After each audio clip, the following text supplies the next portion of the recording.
It is a special crossover edition of Locked On Heat and Locked On Cavs. How will both teams approach Game 2, and what's the one place where the Heat have the edge?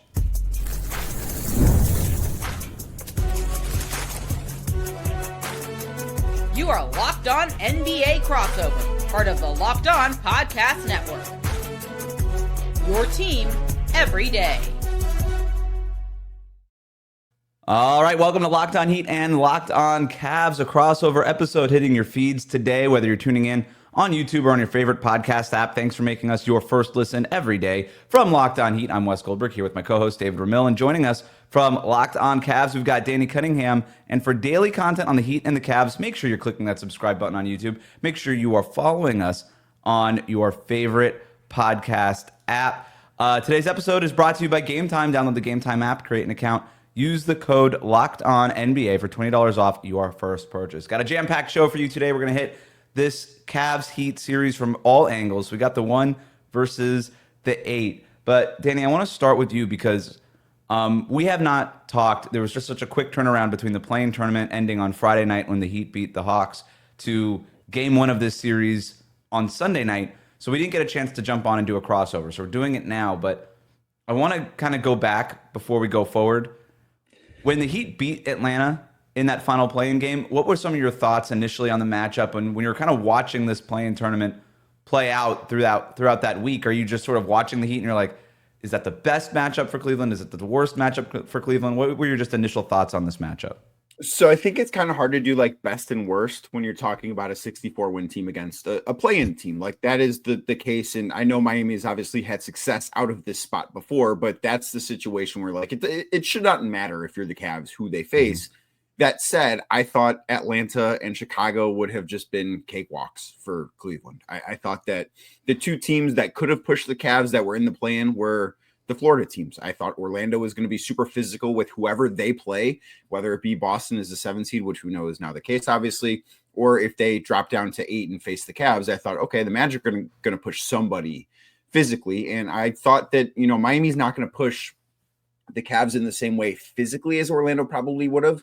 But I do think that they're going to push the Cavs in ways that I don't think Atlanta or Chicago were capable of. So I thought this is, despite the fact that Miami had the worst record, despite the fact that they finished 10th in the Eastern Conference and had one of the strangest seasons ever, they're going to give the Cavs a test. It's still a series. I felt that the Cavs should win. I felt the Cavs should look good, all of those things. But it also was like, okay, this is not going to be a typical 1 versus 8. And I also thought, too, it was a good thing for the Cavs that Miami did it, because Miami's history in this spot, I think, automatically brings them more attention. And I do think that as the Cavs being the 1 seed, being a 64-win team, doing all those things they did to earn this spot, it could have been easy for them to overlook a first-round opponent. And, maybe that means you kick a game or you come out rusty. I don't know. But because Miami has done this before, I think that they've earned more respect and more attention from the Cavs here than I think Atlanta or Chicago would have. So I think ultimately it will be a good thing for them. And of course, on a personal level, I thought, I get to go to Miami. There's not much wrong with that. David, what were your thoughts about Cleveland just throughout the season? Because the Athletic did their player poll, kind of player survey this morning, and the Cavs were not given much of a chance by the players that were polled to come out of the Eastern Conference. It's pretty overwhelmingly the Boston Celtics are going to win the Eastern Conference. And my take all along, the Cavs have been awesome all year. 2 separate 15-plus game win streaks. I mean, my take all along was if they were wearing Lakers jerseys, they would be the favorites in the NBA. But people just have a hard time associating the garnet and gold without LeBron James wearing one of those jerseys with a favorite, with a legitimate contender. But that team is awesome and presents all kinds of matchup issues for not just the Heat, but most teams in the league. Yeah, I mean, I think that's well said. They're certainly a really good team, and I don't think it's a disrespectful thing to discount them at the same time, because unfortunately every team has to go through that. Like, you have to be able to prove it at the biggest stage in order to say that you can do it. And until you reach that point, every team is kind of written off in that way. And despite how good Cleveland is, and that is, you can have both things. Both things can be true. Cleveland is a very good team, and at the same time, you can have doubts about whether or not they're going to be able to beat a team in Boston that's already proven that they can do this thing. So yeah, at the same time, you look at Cleveland, they're really deep, they're really good. They do present all those mismatch opportunities that you created, and they deserve a lot of respect, but you still have to also get to that next level of earning it in order to prove that you can be considered an actual title contender or an NBA champion. I know we've talked about this, David, but just because we have Danny here, I want to kind of open it back up. But the fact that the season series was played pretty close between Miami and Cleveland, 3 games decided by a total of 16 points, Miami winning one of those 3 matchups. You and I think agreed. You can correct me if I'm wrong, David, but I think we agreed that, hey, that's nice for Miami. It's nice that they're confident, and they were confident. And for whatever reason, you talk to guys in that locker room, they weren't scared of Cleveland, even if there was a respect of Cleveland. This is not a team that necessarily struck fear in them. Maybe that should change after losing by 21 points in a Ty Jerome eruption in the fourth quarter. And you're like, oh, wow, we didn't know that they had this about them. But yeah, I think that's where the Heat stood. But I don't know, David. Am I right on that in terms of the confidence level going in? And do you think that should change now after game 1? Yeah, I don't think, it's surprising to me talking to a number of fans how much they say, well, we beat them. Like the regular season actually means anything. I wish we could just kind of dispel that notion, because look at what happened with Chicago. I mean, they beat Miami in all their matchups during the regular season, and then kind of looked, they didn't look very good against Miami in the play-in tournament. So it's really interesting to say, well, you beat them once during the regular season. Look, we all know what happened after that. Donovan Mitchell talking about how much he took it personally and everything else like that, and he kind of had a little extra edge to him the next matchup against Miami. So that's all what you need to kind of motivate you during the course of the regular season. You need to have these perceived slights to kind of drive you and kind of use as motivation. But the playoffs are its own motivation, and the playoffs are all about making changes at a whole other intensity level and maximizing what talent you do have on the roster. And in that sense, Cleveland has much more talent than Miami does. But I think Miami would have gone into any matchup feeling confident, just because they've been able to accomplish what they have over the last few seasons, that they've been at this level before, that they've been at the stage, that they've been able to get past the play-in tournament in the past, albeit with a certain Jimmy Butler on the roster. So they still have that confidence permeating throughout the locker room, and that's a good thing. But to put it out on the floor and to actually compete against a good team like Cleveland, that's a whole different animal. Danny, did you put much stock into the regular season meetings? I didn't, because if you look at them, the one Miami won, obviously Jimmy Butler was still on the team. The 2 that the Cavs won, Jimmy Butler wasn't on the team anymore. I guess he was on the team, but he was not around the team anymore. And Andrew Wiggins didn't play in any of them. Kyle Anderson didn't play in any of them. Not that he's the most impactful guy in the world either, but Miami was just in such a different place in the regular season than what I expect them to be in the postseason. Not that, again, I don't expect them to win the series, but it's hard for me to evaluate really anything Miami did during this regular season, because it was so crazy for them, where you go through the Butler stuff. He's there, and then he's suspended, and then he's back, and then he's there again. And then he's suspended again, and then they're not trading him, and then they do trade him. And it's just like trying to put myself inside that locker room.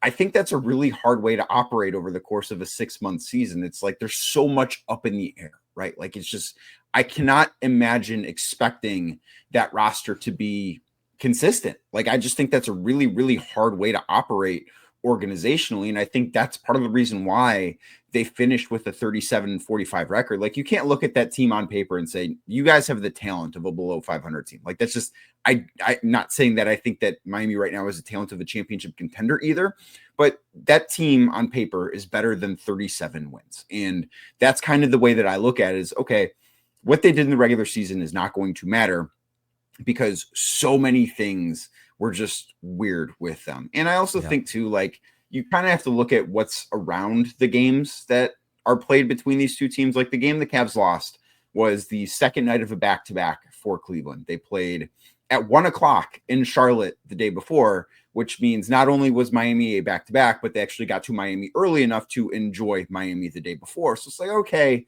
does that matter? And, you know, you wonder about that.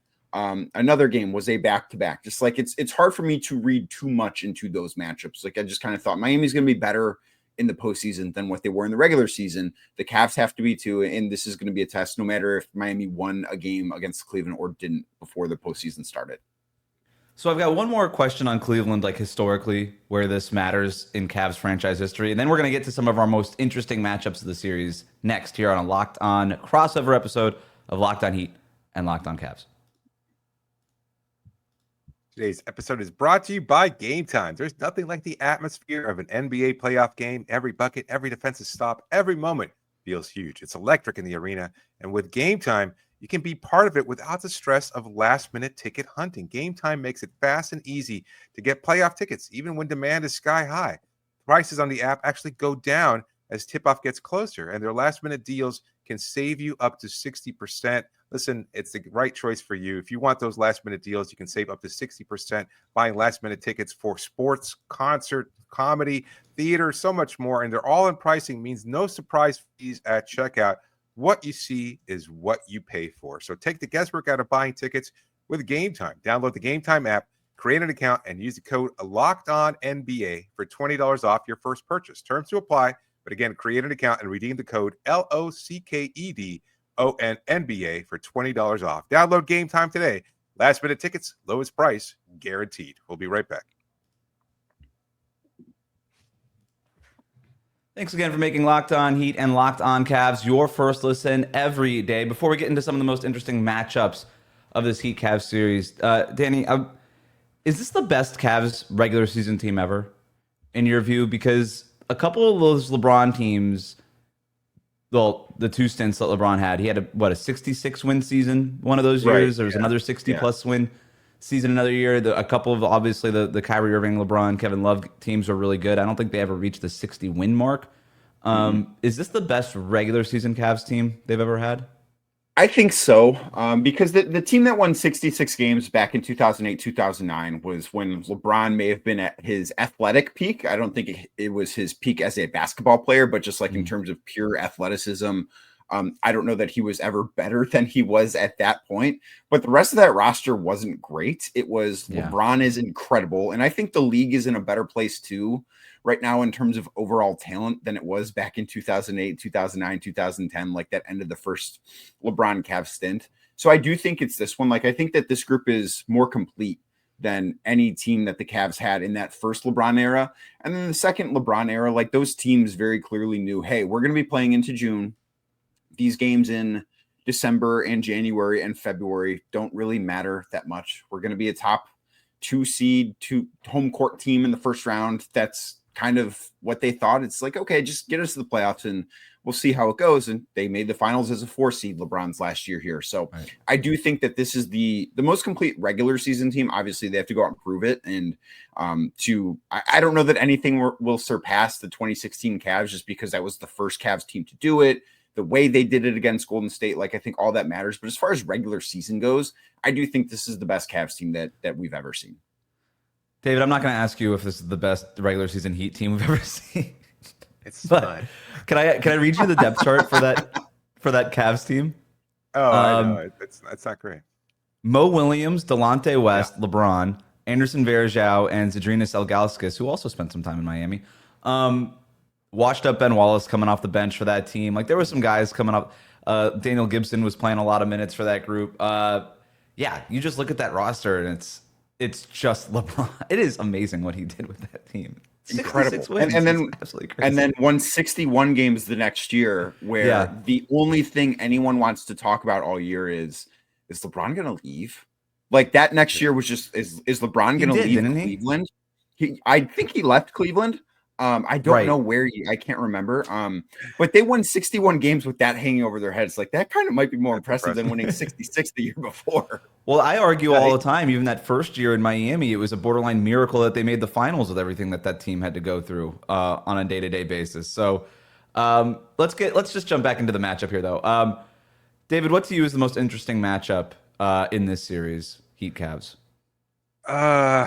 There's so many, to be honest with you. I'm not sure if I can pinpoint one exactly, but I'd have to say probably the matchup between Bam Adebayo, and I guess it depends on, whether or not Evan Mobley or Jared Allen are picking him up. I think you'll see Mobley more often than not on that matchup, but Either one of them, I guess, having Bam Adebayo be able to capitalize on that matchup or to find ways of exploiting it to his benefit, I think are going to define the series to a large degree, because we saw in game one that he was effective for the most part, but also somewhat limited. And both of them are being such great defenders as they are. They're going to challenge Adebayo pretty regularly. So it's how Adebayo can get his spots, how he can find seams in the defense where he can create opportunities for himself and others, because he is a very good playmaker. And that to me kind of really defines the season, because again, Cleveland has much more top talent than Miami does. But in order for Miami to have even any kind of a chance of making this a competitive series, they're going to need a dominant performance from Adebayo, something we did not get in game one. This is really the first year where the question of who's better, Bam or Mobley, is a real question. And it feels like on that line graph, we might be at that crossroads point where Mobley's stock is just going up so much that it's getting to the point where it's like, I love Bam. I hate even having this. I'm grossing myself out by even having this conversation. Danny, what to you is the most impressive or most important matchup in this one? So I think for me, it's not something like between guys wearing sneakers. It's between the coaches. I think that because looking at the postseason bracket for the Cavs and just looking at the teams that made the playoffs, or I guess the postseason, if we want to count the plan, there are not many teams that I look at and say that team has a better coach than Kenny Atkinson. But Miami is one of them. Like Erik Spoelstra is somebody that I regard as one of the best coaches in basketball. And I don't think Kenny Atkinson is quite at that level. I think he'll win Coach of the Year. I think he deserves Coach of the Year. But with everything that Spo has accomplished, it's hard for me to look at him and say, yeah, Kenny Atkinson's better than that guy. I think that getting through this series will ultimately be a really good thing for Kenny Atkinson, not only because the Cavs have to find a way to beat the Heat, but he has to find a way to outcoach Erik Spoelstra in some senses. He doesn't need to run circles around him for the Cavs to win, of course, but he does need to, I think, grow as a coach in this series, and especially considering when he was in Brooklyn, he didn't have a ton of the postseason success, and that's a different conversation for a different day. But the past few years, he spent around Ty Lue with the Clippers and then Steve Kerr and the Golden State Warriors. So I do think that he's grown as a coach from the last time we saw him as a head coach in the playoffs. But I think that he will have to grow more by having to game plan against Erik Spoelstra for a 7-game series. I think that will be a really, really good thing for the Cavs in the long run. But it's one of the things I'm most fascinated to see how it plays out in real time. David, what do you think about the coaching matchup? Yeah, I it's interesting because even polling Heat fans, some of them doubt whether or not Erik Spoelstra really is as good as his reputation. And you talk to, we went through this in our crossover with the Locked On Bulls group, and they had nothing but immense respect. So it's always interesting to hear how Erik Spoelstra is valued and respected from other teams and fans of other teams and media members of other teams, because he does have a well-earned reputation as being a very good, if not the best coach or one of the best coaches in basketball. And yet at the same time, there's only so much he can do. And you have Tyler Hero, you've got Bam, you got Andrew Wiggins, maybe if he shows up, and then you've got some nice complementary role players, but none of that matches up to the depth and quality of that Cavaliers team. And so while that's something that might lead to the occasional win, it's not enough to be able to dominate a series or to win a series. And so there's only so much you can do without the kind of talent that Cleveland has. And so as good as Erik Spoelstra might be, you still have to give the edge to Kenny Atkinson, just because, well, I think he's a proven coach, and I think he's a really good team, and there's a really good team, and he's gotten the most out of them. Like, not a knock on Bickerstaff, who's also in the Coach of the Year running, but probably not best suited for that particular group in the Cavaliers uniform. And Atkinson he's been able to kind of get the most out of them from day one. And you could kind of see that as early as training camp, how much they bought into Atkinson's system, and you knew this was going to be a really good team. And then, well, they just wound up being really, really good, like dominating the league for most of it. And so, I ultimately still think that as much of an edge as Miami might have in the coaching department, that edge is far eclipsed by the amount of talent on the Cavaliers roster. Yeah, so there's this should be a sweep. Like, let's just be like this. You have a 60-something win Cavs team versus the 10th seed in the Eastern Conference. There's no reason why any normal 10th seed should win a game in this series against like a historically dominant regular season Cavs team. But then you see the jerseys that they're wearing, and you see that it's Erik Spoelstra on the sideline. And I don't know how many people are actually picking Cavs in 4. It feels like most people were Cavs in 5. Kind of just the respectful one win for Miami. And I still think that I think Miami will win the game in this series. That's Erik Spoelstra. You know, that's not because they got Alec Burks on a veteran minimum. That's Erik Spoelstra. You know what I mean? Like that's what's going on here. And it's Bam and it's Tyler Hero with the respect that all those guys deserves for their history and the season that they've had too. But you know, I go back to 2023, and David, you've heard me say this before, but you think about the two most dominant factors in the 2023 playoffs, which ended up being the Nuggets and the Heat in the finals. It was Nikola Jokic on the Western Conference bracket. And then I thought Erik Spoelstra was the most dominant factor in the Eastern. He just was coaching circles around every matchup that they faced. It was like what Jokic was dealing with in the West. It was like, oh wow, clearly this is now the best player in the universe. And for Spo, I think it was very clear in that moment that he was the best coach in the universe. But you still need the horses at the end of the day. You need to have the talent, and Miami's talent is so far behind. Has Miami been swept with Erik Spoelstra as head coach? Like, is that a thing that has happened in the playoffs? I can't, forgive me for not remembering all of the year after Miami's the bubble. Because I thought that was a 5-game series. They get swept the year after they were swept. Yeah, that was Jimmy Butler saying he was stupidly locked in. So, yeah. Imagine hosting a podcast called Locked On Heat when he makes that kind of comment and then they get swept by those Bucks. So I did not. Yeah, that was after the 24-hour off season, right? From the bubble to the next season. Yeah, so for me, it was the Orlando bubble and then covering the draft. And I was like, I have no idea what a Precious Achiuwa is, but hey, kudos to him. Good luck. We are going to jump into some game 2 adjustments. We already did our deep dive on Locked On Heat. Locked On Cavs have been talking about stuff, but now we've got each other to talk through some of this stuff. What do we actually think is going to happen for the teams that we cover? We're going to talk about that next here on this Locked On crossover episode of Locked On Heat and Locked On Cavs. Today's episode is brought to you by Amazon Fire TV. Did you know that your Fire TV is also on Xbox?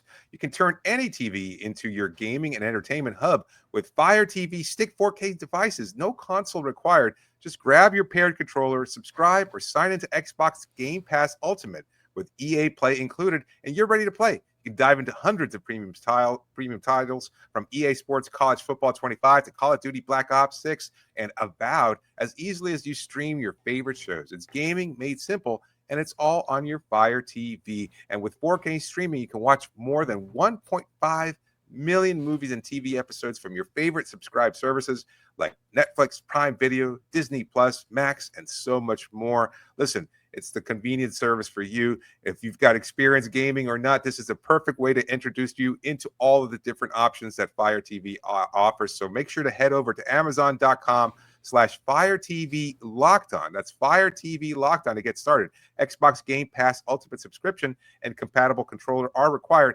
Available on select devices, including Fire TV Stick 4K 2nd Gen, Fire TV Stick 4K Max 1st and 2nd Gen, and Fire TV Cube 3rd Gen. That's Amazon Fire TV, and we'll be right back. Welcome back to this Locked On Heat, Locked On Cavs crossover episode. Let's dive into some Game 2 adjustments. Danny, what do you think Cleveland will change, if anything, after that Game 1 win?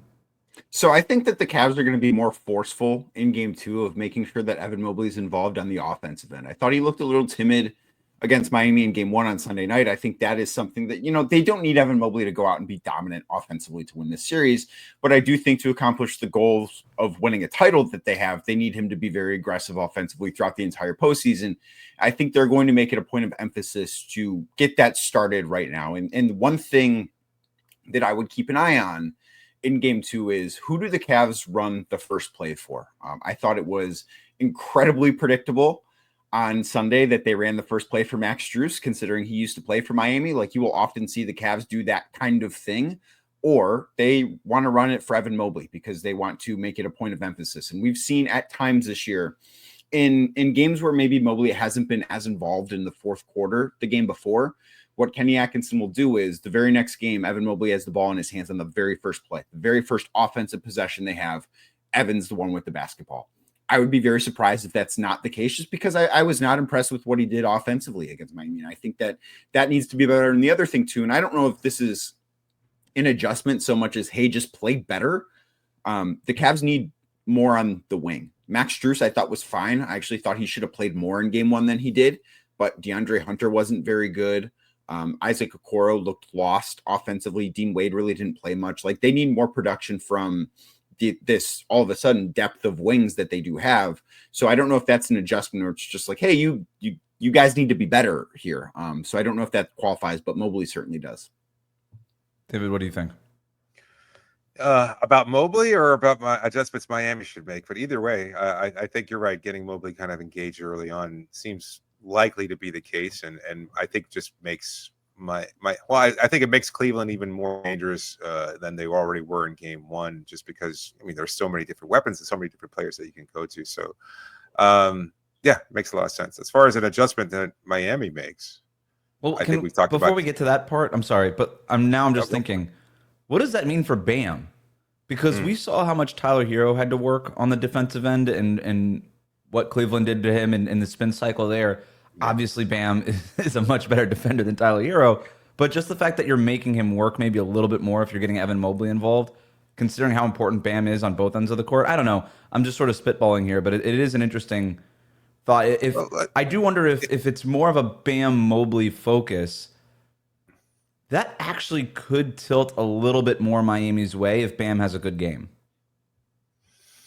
well, yeah, I mean, in game one, it's not like Bam wasn't defending Mobley at a high level. I mean, I know Mobley was kind of off, but I think a lot of that probably had to do with Bam's defense in general. So, I mean, is his defense going to be ratcheted up a notch if they're focusing on Mobley and getting him his touches early on? I don't know that it's necessarily going to change. Or if more of the game is focused on Mobley going at Bam as opposed to all these guys attacking Tyler Hero. Yeah, that's sort of what I meant. Yeah.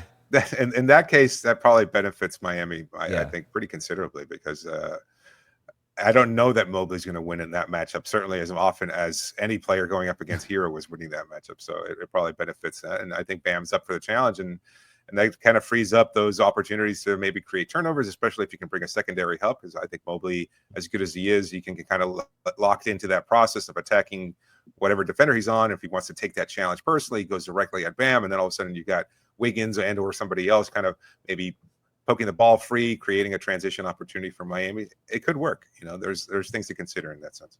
Who do you think Miami should run their first play for? Because we've talked about the lineup changes. You and I think that they should start Davion Mitchell. We don't have to rehash all of that. Even Danny and I talked about it on the squad show, but go ahead, Danny. Okay.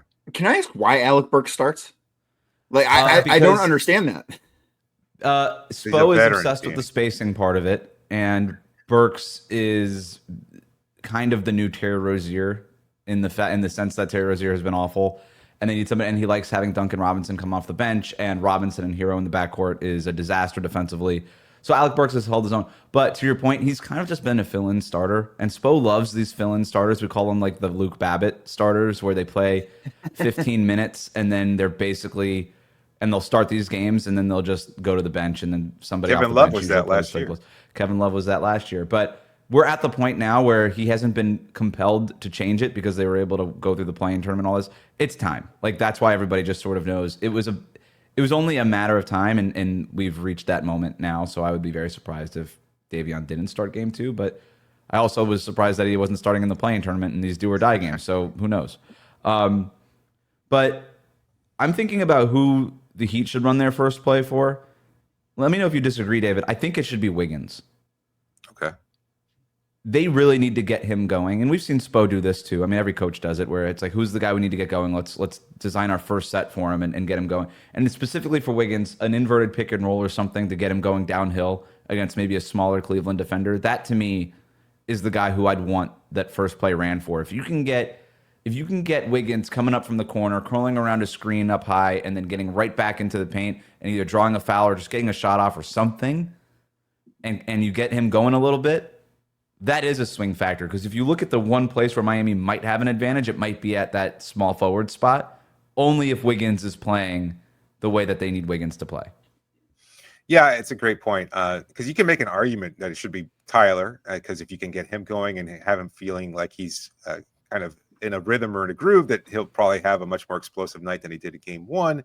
But we've seen Tyler struggle early on and then kind of turn it up throughout the course of the game and still wind up having monstrously productive nights. So I'm not too concerned about that. Similarly with Bam, that's not really your focus. I don't, as much as you probably need Bam to have a big game, he can still kind of get it going later on throughout the game, even if he misses his first couple shots. Eventually, if he knocks down those mid-range jumpers, if he gets a couple threes going, then you know he's feeling it and he'll be fine with whatever production you get with him. But it's Wiggins that's the swing factor. And if he can be aggressive and he can be engaged early on and recognize this might be a good opportunity for him to take advantage of certain matchups, then all of a sudden that raises Miami's ceiling much more considerably. And so, yeah, I think that's a good call. Do we have a let me ask on... you, Go ahead. Let me ask you guys this. How come, and Wes, I know that you and I talked about this very briefly on the squad show this week. What do you think Miami needs to do to get to the rim more? Like they only had 5 attempts at the rim in game one. And how much of that is it's the third game in 5 nights in 3 different cities, all of which have been really big games. Like that takes a lot out of you. Just what do you think needs to change for them to be able to not, and they finish at the basket fine. They were 5 of 5, but to get that attempt number much higher. Shooting 100% of the basket. I don't see the problem. It is. A new roster, I think, is really the only thing. Because, I mean, you don't have ball handlers that are, with the exception of Davion Mitchell, that are quick enough or agile enough to get to the rim or take advantage of whatever matchups they face offensively. And then across the board, aside from Wiggins, who might, again, present the only mismatch in Miami's favor, Bam's undersized. Like, you just don't have the horses there. You don't have the players that can really attack Cleveland's defense as effectively. And so it's just, I don't know that there's any other way of guaranteeing it. Like we talked about this in terms of a potential game 2 adjustment, and I don't know how likely it is, but Nikola Jovic, you know, he's 6'11", he's somewhat agile. He's not the quickest guy, obviously, but he seems like if he's ready to go and he's free of injury, then he might be one of those guys that can get to the rim or at least create a mismatch in Miami's favor. But otherwise, you're looking at Miami's roster. They're undersized. They're not particularly explosive. Like your best player or your best scorer in Tyler Hero, I mean, he's struggled with that, and he's going to continue. There are obvious built-in physical limitations that he'll never be able to get past. And so getting to the rim, with him, it's more about finding the right timing or creating an opportunity or seeing that maybe there's a breakdown in the defense and kind of capitalizing it. Otherwise, he's just not going to overpower anybody the way Donovan does. Yeah, Hero's got to be better just in general. He got stood up by Sam Merrill a couple of times in that game. That noted defensive stalwart Sam Merrill. Right. That's not Kenny going to fly. Atkinson gives Sam Merrill defensive credit. Anytime you ask Kenny about Sam, he immediately goes to, well, he's just such a good defender. Because I will ask about, his offensive gravity, and Kenny just immediately points to the defensive side of the basketball. And Cavs fans couldn't stand it because they see Sam and think, oh, this guy's just going to get cooked repeatedly. And he is a little bit better than I think he gets credit for, but that's a matchup Tyler Hero should be winning much more often than he did in game 1. I love when coaches are just like trying to talk up their guys and that you start talking about Sam Merrill like he's Lou Dort or something. And you're just like, what are we talking about? The same player? Like what's going on? No, I think there are ways to get to the basket a little bit more, Danny. I think first of all, we talked about the 3 games in 5 nights and stuff. We might see the Spo's first real game plan of this series in game 2, because I don't know how much time he actually had to prep for game 1. Well, we do know how much time he had to prep for game 1. It was not very long after coming off that Friday night win. But one of the things that stuck out to me, and we talked about this on the show and I wrote about it, but it's not using your smalls in the pick and roll and running more of those. Like Cleveland tore up Miami's defense with those small pick and rolls. They got 15 points generated off of screens involving a wing or a guard in that game. Miami got 0. They got 0 screen assists from guys who were not Bam or Khalil Ware. That was it. And when you look at the guys that you could typically attack on Cleveland, whether it's Sam Merrill or Darius Garland or Ty Jerome, you got to bring those guys into the action. And every time it was traditional pick and roll, and including Mobley or Jared Allen in the action. And those guys are awesome defensively, and that's just not going to work. So I would like to see more inverted pick and rolls using Tyler Hero as a screener, which has happened this season, pretty often, especially in the second half of the season. So more of that to just get those matchups, but that's going to require a big game from Bam and a big game from Wiggins as ball handlers. to take advantage of those, but getting those guys downhill, spreading out Cleveland's defense a little bit more. I think you're going to start getting to the rim more. But again, this is not a team that, to David's point, gets to the rim a ton anyway. But they usually get more. They rim more than 5 times in a game. So it's a matter of kind of splitting that difference and then swapping out some of those mid-range shots for threes. And Cleveland does an awesome job of running those guys off the line. But if you're getting better matchups on the perimeter in general with better screens and more strategic kind of options there, you got to trade out some of those mid-range shots for threes. I mean, that's just point blank what you have to do. And, maybe it ends up being in a little bit of a shootout, but I don't really know how else Miami has a chance in this other than, variance kind of playing a factor. I will say I was impressed with some of the shots that Miami hit in that game because you bring up, or I guess we both brought up the lack of pressure they put on the rim and they didn't take enough threes, certainly to win a math battle against the Cavs. They took a lot of shots in the mid-range. They made, I thought, a lot of tough shots. Like I thought the Cavs were pretty happy with the looks that they gave up to Miami. And kind of, I do wonder how repeatable is it for Miami to make the shots that they made in game one? Like that to me is like, can't rely on it. It felt like they were shooting a little bit above their heads with the quality of look they were getting. Now I expect that quality to be a little bit better just based on their legs shouldn't be as heavy on Wednesday night in game 2. But I do wonder, how is that going to change? Like, are they going to shoot more threes? Because I think they really have to. No doubt about it. Game 2, Wednesday night. Thanks for making Locked On Podcast Network your first listen every day. Like, comment, and subscribe to Locked On Heat and Locked On Cavs on YouTube and your favorite podcast app for the post-game reactions, and follow along for the rest of the series. Thanks, guys, for jumping on. I guess maybe we'll talk again in this series. I don't know. Maybe not. Who knows?